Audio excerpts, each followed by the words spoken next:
बाले बाल विदुर्गले च गरलम् यस्योरसि व्यालराट् सोऽयं भूतिविभूषणः सुरवरः सर्वाधिपः सर्वदा सर्व सर्वगत शिवः शशिनिभ श्रीशङ्कर पातु माम् श्रीशङ्कर पातु माम् प्रसन्नताम्यां न गता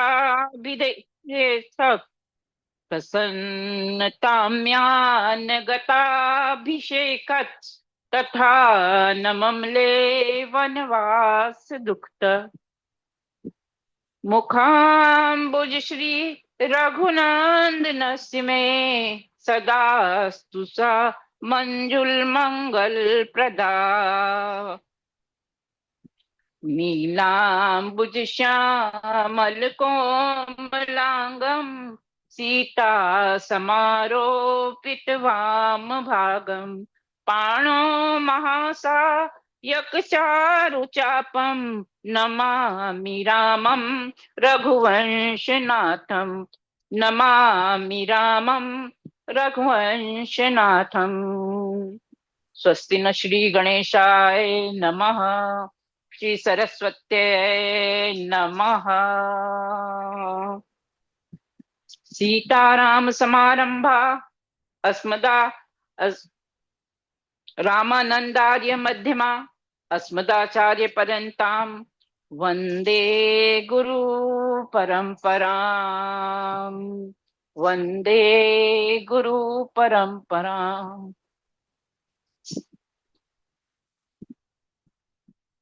हम रात इस कथा को सुनने, श्रवण करने और कहने के लिए एक स्थान पर एकत्रित हुए हैं। इसका सीधा सा मतलब है कि हम बहुत सौभाग्यशाली लोग हैं जो इस कथा को सुनने के भागी और कहने के भागी बन रहे हैं।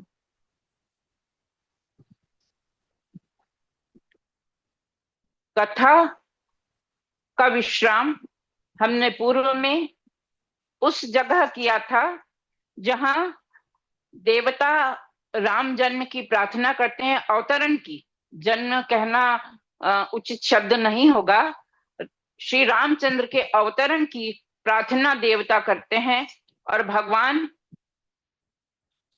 चार भुजाधारी शंख पद्म चक्र सब आयुधों से सुसज्जित माता कौशल्या के सामने खड़े हो जाते हैं कि मैं तुम्हारा पुत्र हूं।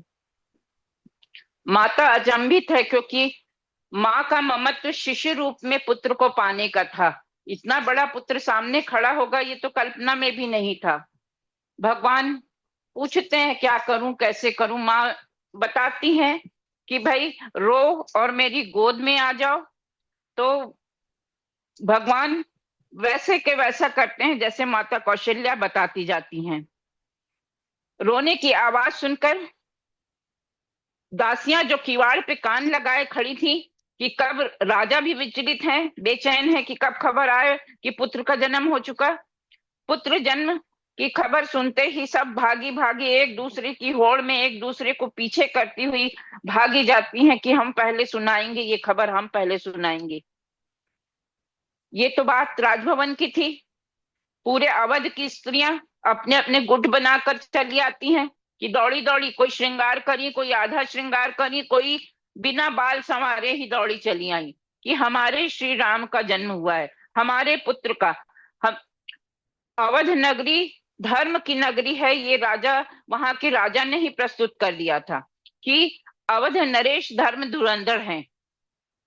वहां के लोग भी इतने प्रतिभाशाली, ऐसे आध्यात्मिक और ऐसे बुद्धिमत्ता पूर्ण थे कि उनके सत्य के प्रभाव से वहां का वातावरण आपस में प्रेम पूर्ण था, निश्चल था, ट्रांसपेरेंसी थी। ये नहीं कि मेरे घर क्या आया है मैं छुपा के ले जाऊं अंदर घर, ऐसा कुछ नहीं जो कलयुग में हमको देखने को मिलता है। बड़ा सुंदर समय था। सब एक दूसरे के सुख में सुखी और एक दूसरे के दुख में दुखी हुआ करते थे। यहाँ तो सुख का समय आ गया, चार चार पुत्रों का जन्म हुआ, श्रृंग ऋषि द्वारा यज्ञ कराया गया, पुत्र कामना यज्ञ। वशिष्ठ ऋषि ने संकल्प लिया और जिसके प्रताप से, पुण्य प्रताप से महाराज दशरथ के घर चार चार पुत्रों ने जन्म लिया। सब बधाई लेके आती हैं, बधाई गान भी किया जाता है। जहां तक अयोध्या के सत्य की बात है, तो एक कथा जिसका लौकिक प्रमाण स्वयं हम नहीं है, ऐसे ही कुछ श्रेष्ठ कथावाचकों से या जो धर्म की धारणा प्रस्तुत करते हैं, ऐसे श्रेष्ठ पुरुषों से हमने सुना है कि अयोध्या के सत्य की महिमा एक थी कि जब राजा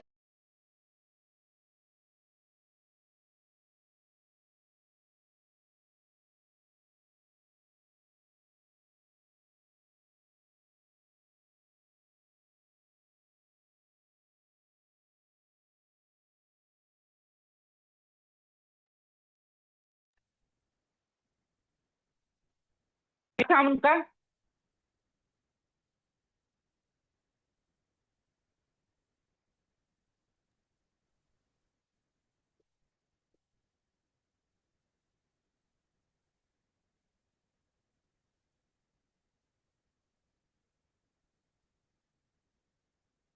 हाँ ये कनेक्शन थोड़ा सा हमारा वो हो गया था। सुनाई दे रहा है ना अभी? जी हाँ जी, जी। सुनाई दे।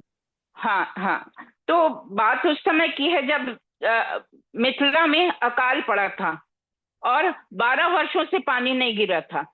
और महाराज जनक को जो उनके मतलब गुरु थे, सतानंद नाम था उनका।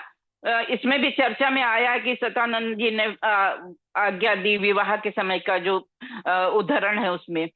तो सब उनको ऋषि सलाह देते हैं कि राजा, आपके खाली हल चलाने से ही आपकी समस्या का समाधान नहीं होगा, पानी नहीं गिरेगा। जब पहला पानी ऐसे कुएं से जिसमें पानी केवल घड़ा भर पानी हो और उसको निकालने वाली कोई ऐसे ऐसी पतिव्रता, सत वाली यानी पवित्रता वाली, सत यानी पवित्र होता ही है, पवित्रता धारण करने वाली कोई स्त्री कच्चे धागे से, रुई रुई से उसी समय धागा काटा जाए और कच्चे धागे को मटके में, घड़े में लपेट कर कुएं में डालकर पानी निकालेगी। और यदि कोई स्त्री ऐसा कर पाई तो वह पानी पहले आप सींचेंगे, उसके बाद आप हल चलाएंगे, तब वर्षा होगी। अब दूर दूर तक राजा जनक को ऐसा ख्याल नहीं आता है कि कोई ऐसी स्त्री कहाँ ढूंढे। फिर उन्हें याद आता है कि अवध नरेश राजा दशरथ की जो रानी कौशल्या है, और सतित सतीत्व में जिन स्त्रियों का नाम क्रम से 5 स्त्रियों का आता है, उसमें कौशल्या जी भी हैं। तो वो संदेशा भेजते हैं जनकपुरी। जब संदेशा भेजते हैं तो रानी बड़ी व्यथित हो जाती हैं कि हम नगर से निकलेंगे कैसे। नगर से निकल के जाना यानी, उस समय ये प्रथा थी नहीं, और ऐसे कठिन समय में किसी राजा ने यदि प्रार्थना की है तो उसकी आवश्यकता को, पूरी प्रजा की आवश्यकता को पूर्ण करना मेरा दायित्व है, यदि ये समझ के उन्होंने यहाँ पत्र लिखा है तो उनकी एक अति प्रिय दासी रहती है, वो भी बहुत, मतलब सतीत्व के गुण में और पवित्रता के गुण में, धर्म के गुण में कौशल्या से पीछे नहीं होती है, शायद आगे ही होगी, क्योंकि आगे इस बात का पता चलता है।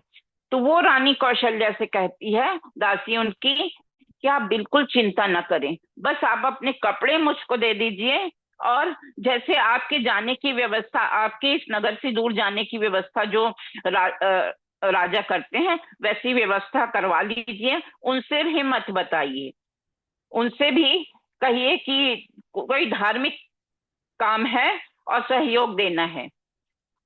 रानी तैयार हो जाती, बोलती है तुम कर पाओगी ऐसा? तो बोलती है बिल्कुल मैं कर पाऊंगी, मैं आपकी दासी हूँ।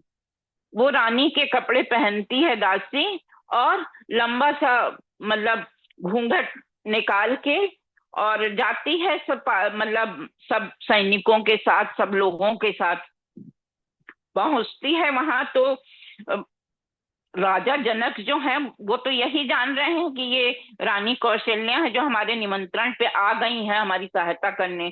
तो उसको प्रणाम करने के लिए आगे बढ़ते हैं दासी को। तो बोलती है अभी नहीं, अभी नहीं, अभी रुकिए।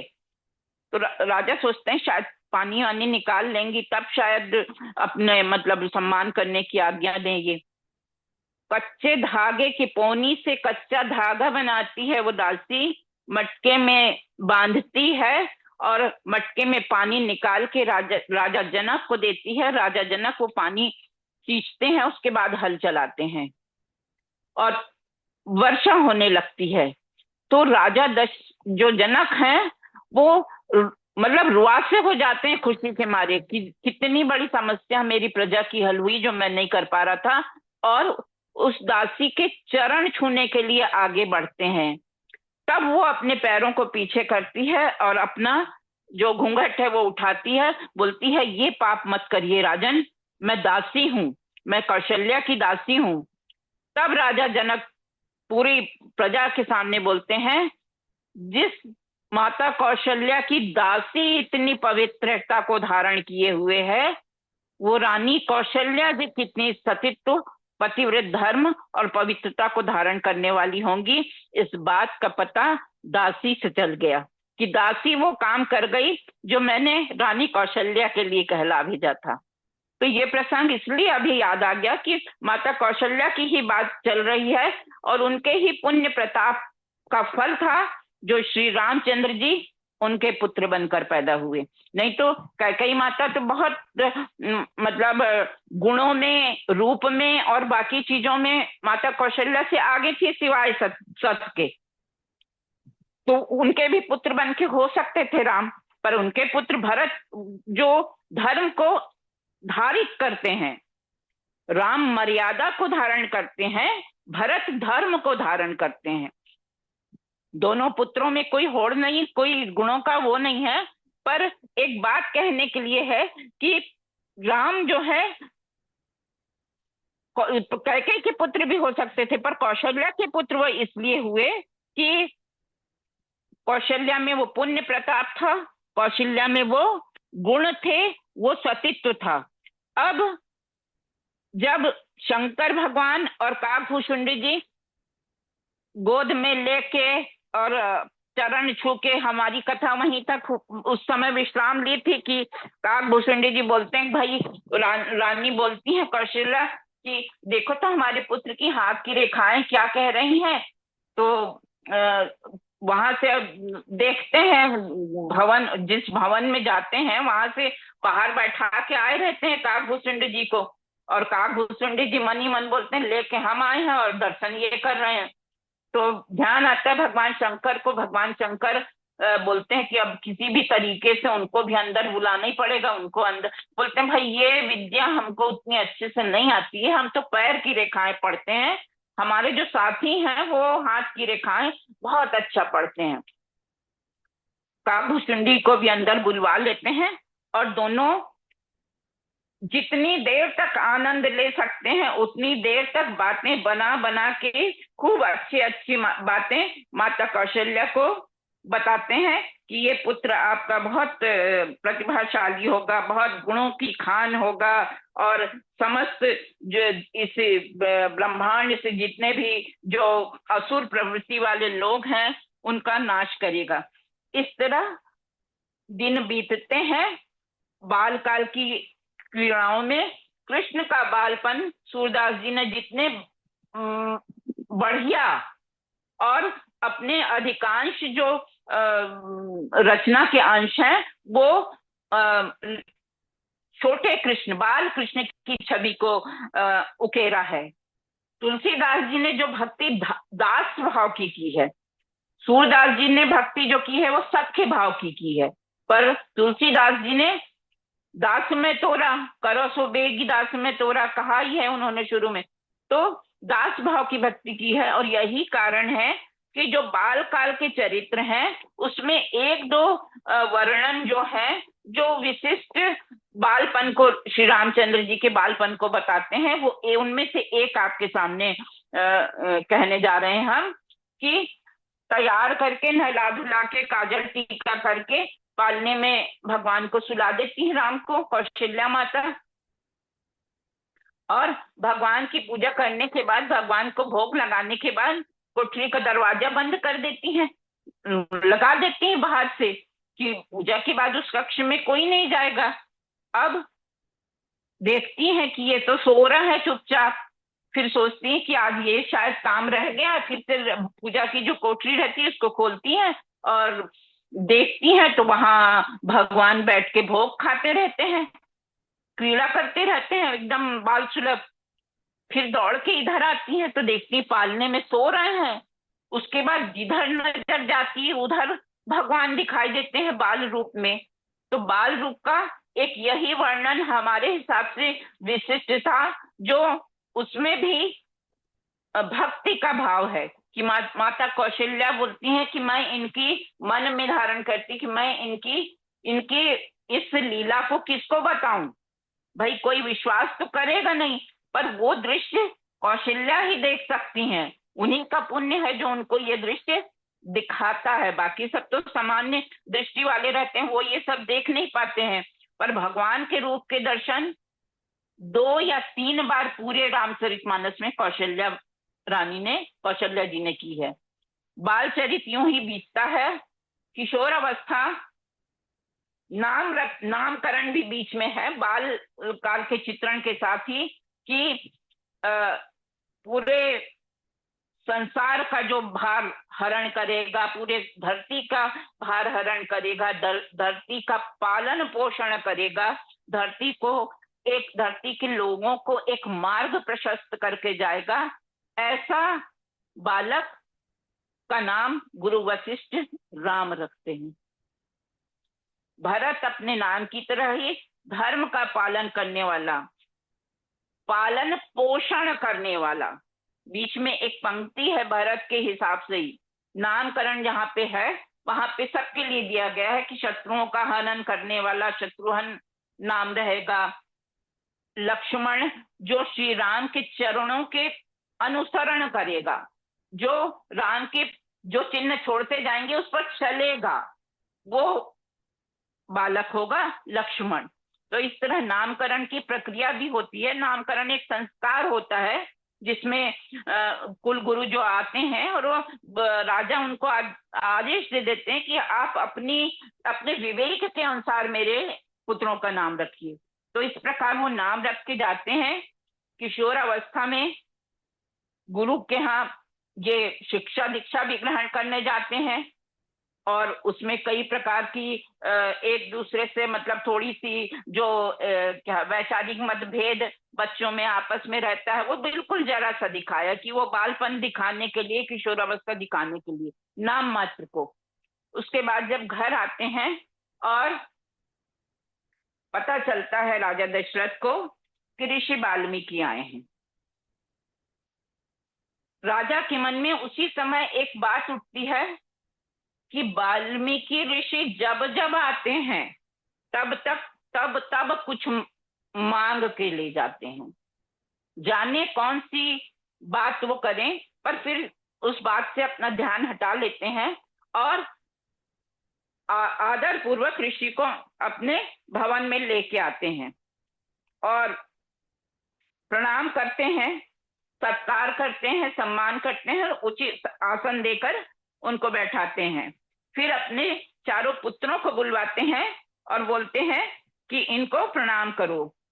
वो प्रणाम करने आते हैं तो राम को देख के ऋषि की आंखें मतलब उसी में उन्हीं के रूप में अटक जाती हैं कि इतना सुंदर रूप उन्हें तो मालूम रहता है, और वो इसी मंशा के साथ आए रहते हैं। जब राक्षसों का मारीच और सुबाहु का जो आचरण है, वो ऋषियों को दुविधा में डालता है, उनको तंग करता है, यज्ञ पूरे यज्ञ के यज्ञ नष्ट कर देता है, मांस के टुकड़ों को फेंक देते हैं, ऐसा बहुत सारा मतलब इस तरह का कार्य करते हैं जो नहीं करना चाहिए। गाढ़ तनय मन चिंता व्यापी, ये लाइन लिखी है गोस्वामी जी ने। तो उनके मन में चिंता होती है कि इस समस्या का हल केवल भगवान ही कर सकते हैं, और भगवान के अवतरण का समय हो चुका है, और अब जाया जाए भगवान को मांगने। और इस निश्चय के साथ ही वो राजा के पास आते हैं। पहले कुछ बोलते नहीं है, उसके बाद फिर जब आदर सत्कार हो जाता है, सब प्रणाम वगैरह हो जाता है, तब उसके बाद बोलते हैं कि हे राजन, मैं आपके पुत्र राम को लेने आया हूं, और राम के साथ उनके अनुज को ले जाना चाहता हूं। राजा दशरथ बोलते हैं कि उम्र के चौथे पन में मुझे ये पुत्र प्राप्त हुए हैं, और मेरे चारों पुत्र मेरे लिए मेरी आंखों के समान हैं और मुझे अत्यंत प्रिय हैं। तुम कहो तो मैं चलूं, मैं तुम्हें तुम्हारे यज्ञशाला की रक्षा करूंगा, तुम्हारी रक्षा करूंगा। तो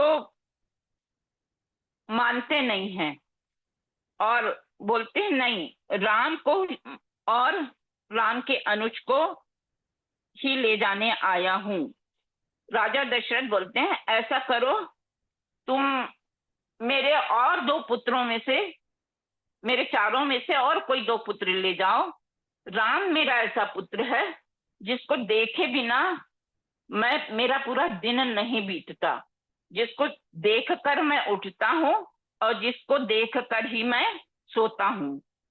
और एकदम निढाल हो जाते हैं राजा दशरथ कि अब ये, हालांकि वो अल्पकाल के समय के लिए ले जाने वाले रहते हैं, ऐसा नहीं बोलते हैं कि मैं हमेशा के लिए ले जा रहा हूं, पर वो अल्पकाल भी महाराज दशरथ को बहुत कठिन लगता है। और वो बोलते हैं कि नहीं, मतलब किसी भी हालत में वो राम को देना नहीं चाहते हैं। तब ऋषि वशिष्ठ इशारा करते हैं और समझाते हैं कि हे राजन, जैसे तुम अपने पुत्रों को प्यार करते हो, जैसे तुम अपने पुत्रों को दिशा निर्देश देते हो, ठीक ऐसा ही दिशा निर्देश ऋषिवर भी देंगे, बल्कि उनके संग जाके ये अस्त्रों के को चलाने की शिक्षा में और पारंगत हो जाएंगे। फिर कहते हैं राजा दशरथ, मेरे इतने कोमल कोमल शरीर वाले बच्चे ऐसे भयंकर भयंकर जानवरों का, ऐसे भयंकर भयंकर राक्षसों का सामना कर पाएंगे क्या? तब वशिष्ठ फिर समझाते हैं कि ये सब कुछ करने में समर्थ हैं और इनको आपको आज्ञा दे देनी चाहिए। ऋषि वाल्मीकि पुत्रों को ले जाने के लिए तैयार होते हैं, पुत्र जाते हैं, माता भी चिंता करती है, कौशल्या भी सोचती है इतने कोमल अंग वाला मेरा बेटा है, सुकोमल अंग वाला, और ये कैसे राक्षसों का सामना करेगा, कैसे लक्ष्मण की रक्षा कर पाएगा।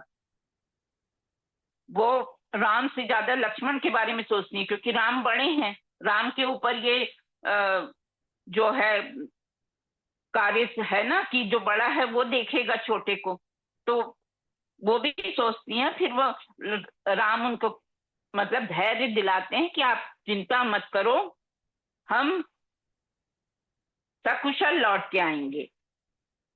ऋषि लेके चलते हैं, वाल्मीकि ऋषि।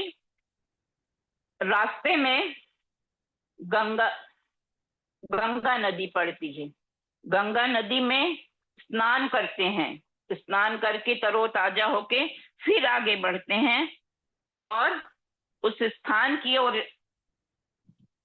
प्रस्थान करते हैं जहां वाल्मीकि ऋषि का आश्रम है। आज के लिए इतना ही, हम अपनी कथा को यहीं विश्राम देते हैं। अगला वक्तव्य गुरुवार को इसके आगे की कथा को हम और आप श्रवण करेंगे, सुनेंगे और गाएंगे। सियावर रामचंद्र की जय। जय सिया राम गुरु जी। बहुत अच्छा। आपका नंबर नहीं था फिर भी आपने अच्छा बोला। अच्छा बोले। गुरु जी कृपा बनी रहे। जी, चलिए, कल कल कौन करेगा प्रवचन? कल किनका नंबर है प्रवचन करने का? गुरुजी हम कर देंगे, फिर 3-4 दिन हम थोड़ा बिजी हैं। ठीक है, मंजू शर्मा जी हैं, फिर मोनिका झा जी हैं। जी ठीक है, गुरुजी। चलिए। आज के कथा की रिकॉर्डिंग, चौपाइयों का और आगे का नोट्स थोड़ी देर से ही आपको भेज देंगे। कृष्णाय वासुदेवाय हरे परमात्मने प्रणता क्लेशनाशाय गोविंदाय नमो नमः। सभी को राधे राधे, आनंद श्री अध्ययन करते रहे।